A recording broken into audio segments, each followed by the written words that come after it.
সেটা হচ্ছে আসলে বুশরা নিয়োগ হয়েছে না 1 ইয়ার, মাত্র 1 বছর। আর বৃক্ষ জিনিসটা এমন, সেটা গাছ যখন আমরা একটা গাছ রোপণ করি, সেটার কিন্তু একটা ফলাফল আসতে অ্যাটলিস্ট 15 ইয়ার্স একটা সময় লাগে। মানে আপনি আজকে যদি আমরা একটা গাছ রোপণ করি, এটার আমাদের নেক্সট জেনারেশন সেটা ফলাফলটা ভোগ করবে। ঠিক যেমনই আমাদের ওল্ড জেনারেশন গাছ কেটেছে এবং আমরা এখন বর্তমান প্রজন্মে এসে কিন্তু তার একটা খারাপ ফলাফল বা খারাপ প্রতিক্রিয়া কিন্তু আমরা এখন ভোগ করছি। আর যেটা বুশরার নিয়োগের বিষয়টা হচ্ছে, বুশরা থেকে নিয়োগ দেওয়া হয়েছে, আসলে আমার কাছে সেটা ফ্যাক্ট না কাকে কোন দেশ থেকে বা কিসের জন্য নিয়োগ দেওয়া হয়েছে। বুশরা আমাদেরই মেয়ে, বাংলাদেশের মেয়ে। আমার মনে হয় সে যে দেশ থেকে নিয়োগ পাক না কেন, সে কিন্তু আমাদের বাংলাদেশ এনভায়রনমেন্ট সম্পর্কে জানে। এবং বুশরার আরেকটি প্লাস পয়েন্ট আছে, যেটা আমার বা আপনার বা রেজন আপু যারা এখানে সবাই আছেন, আমাদের সেই প্লাস পয়েন্টটা নেই। সেটা হচ্ছে তিনি কিন্তু একজন মেয়রের সন্তান।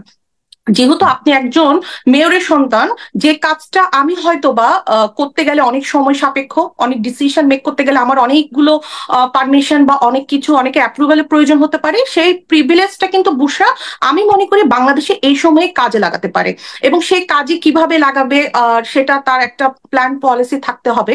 কারণ বাংলাদেশ এখন এমন একটা মুহূর্তে চলছে, মানে সোশ্যাল মিডিয়া বলেন আর মিডিয়া বলেন, এখন ক্লিক করলে কিন্তু আমরা সবকিছু দেখতে পাচ্ছি। যেমন গত 1 বছরের বুশরার যে অ্যাক্টিভিটিস, যেমন গত পরশু আমি পড়লাম, যেহেতু মিডিয়া এর আগে খুব বেশি প্রচার হয়নি, গত পরশু থেকে সম্ভবত বুশরার বিষয়গুলো মিডিয়ায় আসছে। এবং বুশরার বাবা আমাদের মেয়র, ঢাকা শহরের মেয়র আতিক সাহেব, তিনিও আজকে অনেক কিছু বলেছেন। এর আগে হয়তোবা মিডিয়া ওভাবে ওনারা বক্তব্য দেননি, বা ওনাদের কাজের যে একটা ফেরেসি, মানে জনগণকে তো আসলে দেখাতে হয় যে আপনি যখন একটা রাষ্ট্রে দায়িত্বে থাকবেন বা একটা কাজ করবেন, সে কাজগুলি কিন্তু জনগণও দেখতে চায় যে আপনি কি করছেন। আর এ ব্যাপারে আমি যেটা দেখলাম, গত 3 দিন থেকে মিডিয়া একটু সোচ্চার হয়েছে, তার বিষয়গুলো জানাচ্ছে। সেটা হচ্ছে গত আমি যেটা পরশু পড়লাম, সে প্রায় 15টি বস্তিতে সম্ভবত 5,000-এর মতো গাছ রোপণ করেছে।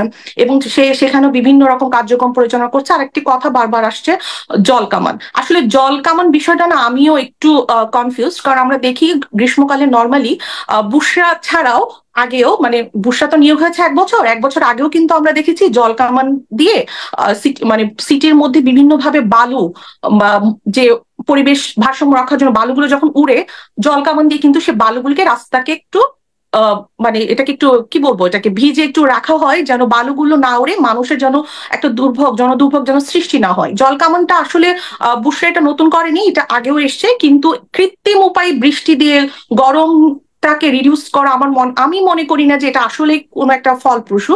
যেহেতু আমাদের বাংলাদেশে অনেক বছর ধরে গাছ কাটার একটা প্রতিযোগিতা, আমি বলবো গাছ কাটারই প্রতিযোগিতা। কারণ কে কার চেয়ে বেশি গাছ কাটবে, কে কার চেয়ে বেশি আপনার এখানে দুর্নীতি করবে, সেই কম্পিটিশনটা কিন্তু রয়ে গেছে। আর এখানে আমি আবার বলছি, এখানে কোনো সরকারি দল, বিরোধী দল বা সাধারণ মানুষ, আমাদের সবার এখানে কিন্তু একটা ভূমিকা রয়ে গেছে।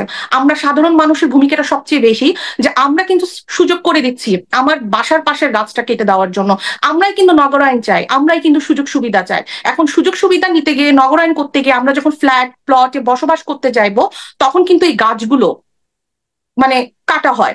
এখন আমাদের যে প্ল্যানিং মেকার বা আমাদের যারা পলিসি মেকার রয়েছে, যারা যে দলই ক্ষমতা আসুক না কেন, আসলে যে বৃক্ষ নিধন গুলো হচ্ছে, সেগুলো তো একদিনে হয়নি, এগুলো বছরের পর বছর একটি প্র্যাকটিস হয়ে আসছে। তো সেই প্র্যাকটিস গুলো যারা তখন চেইন অফ কমান্ড ছিল, যারা সেখানে পলিসি গুলো মেকিং করেছেন, উনাদের আসলে আমরা আমরা আমরা এই জায়গাটাতে